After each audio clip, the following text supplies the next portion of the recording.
दोस्तों ये तो आप सभी जानते हैं कि भारत का 2024 का बजट आ चुका है और इस पर मैंने ये वाला वीडियो बनाया था। तो वैसे क्या होता है कि जब भी भारत अपना बजट निकालता है तो भारत अपने बजट में कुछ पैसा अपने आसपास के पड़ोसी कंट्रियों के लिए निकालता है, जिसमें मालदीव भी शामिल है। लेकिन इस बार का जो बजट निकला है उसमें सभी पड़ोसी देशों के लिए जो बजट निकलता है उसमें थोड़ा सा कटअप किया गया है, लेकिन जो सबसे ज्यादा कटअप किया गया है वो है मालदीव के साथ। इंडियन गवर्नमेंट अपने बजट में से मालदीव को जो भी एड देती थी उसमें 22% का कटअप किया गया है। तो इस वीडियो में हम समझते हैं कि सरकार अपने पड़ोसी कंट्रियों को एड क्यों देती है और भारत के बजट में मालदीव को कितना ऐड दिया जाता था, इस बार कितना ऐड दिया जाएगा। और सबसे बड़ा सवाल कि हम अपने बजट का कुछ हिस्सा कुछ पैसा इन देशों को क्यों देते हैं, ऐसा करना क्यों जरूरी है, इससे हमें क्या फायदा होता है। नमस्कार दोस्तों, मैं विकास और आप देख रहे हैं ऑल इंडिया अफेयर्स।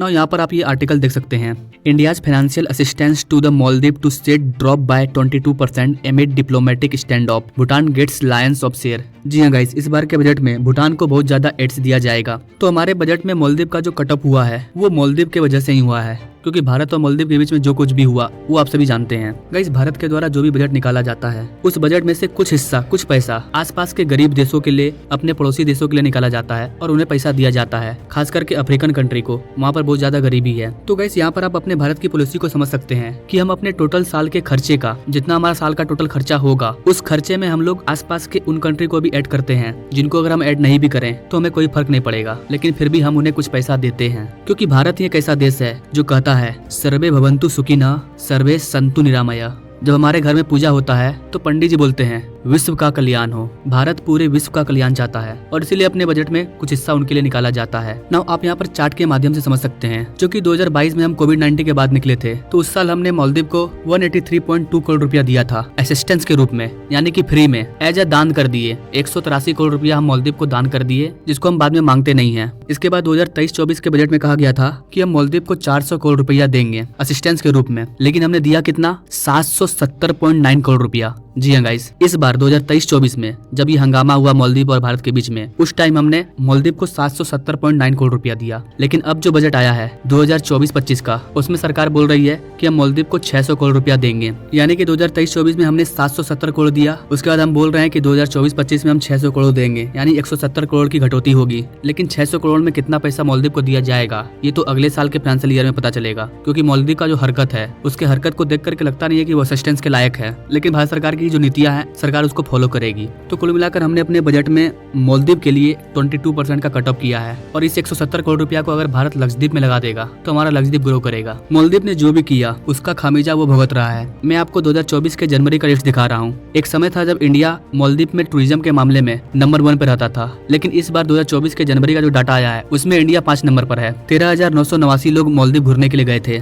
जबकि पिछले साल ये आंकड़ा डबल ट्रिपल था। और जहाँ तक मेरे को लगता है कि ये जो 13,000 लोग मालदीव घूमने के लिए गए हैं ये वही लोग होंगे जिन्होंने पहले से टिकट कटवा के रखा था, जिसका अगर वो पैसा वापस लेने जाते हैं तो या तो उनको पैसा नहीं मिलता, अगर मिलता भी तो आधा मिलता, तो उनको लाखों का नुकसान होता। इसलिए वो घूम करके आ गए होंगे। एंड आई थिंक कि फरवरी के महीने में ये और भी कम हो जाएगा अगर मालदीव की हरकत नहीं सुधरी तो। अगर भारत की असिस्टेंस की बात करें, भारत जिन भी देशों को फ्री में पैसा देता था, एक ऐड देता था, मतलब एक बोनस टाइप का, एक तरह का दान देता था, उसमें हम सबसे ज्यादा दान मालदीव को देते थे। अब यहाँ पर आपको गाइस मैं एक चीज बता दूं कि ये जो पैसा हम देते थे उनको हम हाथ में जाकर के नहीं देते थे, बल्कि अलग अलग सेक्टर के माध्यम से मालदीव पहुंचता था, जैसे कि डिफेंस सेक्टर के लिए, एजुकेशन में, हेल्थ केयर में, वहाँ के इंफ्रास्ट्रक्चर को डेवलप करने के लिए, कई चीजों के माध्यम से ये सारा पैसा उन लोगों के पास पहुंचता है। नाउ अपने स्क्रीन पर आप ये डाटा देख सकते हैं। 2024 का जो फाइनेंशियल ईयर है, कल का जो बजट का सेशन था उसमें हमारे फाइनेंस मिनिस्टर निर्मला सीतारमण के द्वारा लक्षद्वीप का भी नाम लिया गया और लक्षद्वीप में कई प्रोजेक्ट को अनाउंसमेंट किया गया। इनके द्वारा कहा गया कि भारत के पास जो भी आइलैंड है, अब हम उन सारे आइलैंड में कई प्रोजेक्ट को लॉन्च करेंगे और उसे डेवलप किया जाएगा,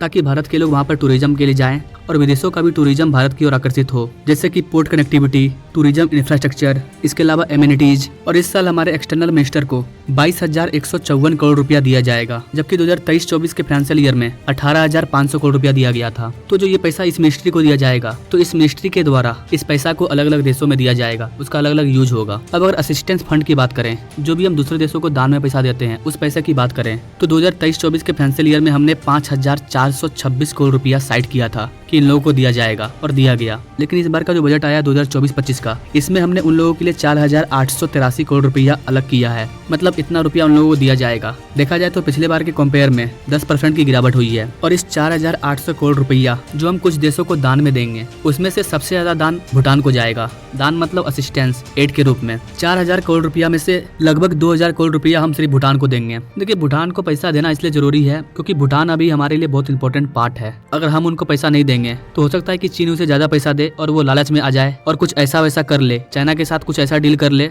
जिससे भारत को प्रॉब्लम ना हो, इसलिए हम उसे ज्यादा पैसा दे रहे हैं। इसके अलावा और भी कई रीजन है, मैं अलग से वीडियो लाऊंगा उस पर कि हम किन देशों को पैसा देते हैं, तो किस वजह से देते हैं, क्यों देते हैं, कितना दे देते हैं, इससे भारत को फायदा क्या होता है, उस पर मैं अलग वीडियो लाऊंगा, क्योंकि ये वीडियो ऑलरेडी लॉन्ग हो चुका है। इसके बाद हम लोग नेपाल को 700 करोड़ रुपया देने वाले हैं और मालदीव के लिए मैंने आपको बताया ही कि 600 करोड़ रुपया उन्हें देंगे। और वैसे ये जो मैं वर्ड यूज कर रहा हूँ देंगे देंगे, तो ये मत समझिए कि मैं फ्री में ले जाके वहाँ पर दे रहे हैं, लो भैया खाओ, ऐसा नहीं है, लेकिन वो पैसा उनको फ्री में ही जाएगा एक तरह से। इसके अलावा सिर्फ पाकिस्तान को छोड़ करके हमारे आसपास के जितने भी कंट्री है सबको हम पैसा देते हैं, अफगानिस्तान को, बांग्लादेश को, हर देश को हम कुछ न कुछ पैसा देते हैं। इससे हमारा रिलेशनशिप बूस्ट होता है। और ये जो बजट निकल रहा है भारत के, इस बजट को वहाँ के लोग भी देखते हैं कि भारत ने उनके लिए कितना बजट साइड किया है। देखा जाए तो ओवरऑल भारत ने हर कंट्री के साथ कुछ न कुछ कटअप किया है, लेकिन सबसे ज्यादा कटअप मालदीव के साथ किया गया है। इस बार के बजट में भारत अफ्रीका को ज्यादा असिस्टेंस देगा, जितना हम हर बार देते हैं उससे 11.11% अधिक दिया जाएगा। इसके अलावा जाते जाते एक और चीज बता देगा, इसकी ईरान में हमने जो एक पोर्ट खरीदा है, चबाहार पोर्ट, उसके लिए भी सरकार ने 100 करोड़ रुपया अलग से बजट में निकाला है, क्योंकि वो पोर्ट भारत का है, तो उसको डेवलप करना भारत का काम है। इस पोर्ट से हमें फायदा ये होगा कि इस पोर्ट के जरिए हम ईरान से होते हुए अफगानिस्तान में एंटर करेंगे और फिर हो सकता है कि आगे अफगानिस्तान से रशिया तक जा पाए, क्योंकि पाकिस्तान तो पाकिस्तान है, वहां से तो हम रास्ता निकाल नहीं सकते हैं अफगानिस्तान या रशिया के लिए, और चाइना भी अपना दुश्मन है, तो ईरान को हम मना रहे हैं, इसलिए वहां पर भी इन्वेस्टमेंट करना जरूरी है। तो इस वीडियो में तो आसपास के पड़ोसी कंट्रियों की बातचीत हुई। अब अगले वीडियो में हम लोग मिलेंगे, भारत के किस सेक्टर में कितना पैसा खर्च किया जाएगा, किस राज्य के लिए कितना बजट निकला है, भारत के कौन कौन से सेक्टर में ज्यादा पैसा दिया जाएगा, वैसे भारत में किस किस चीज में पैसा खर्चा किया जाएगा, वो जो 5 इंपॉर्टेंट थिंग थे उस पर मैंने ये वाला वीडियो बताया था।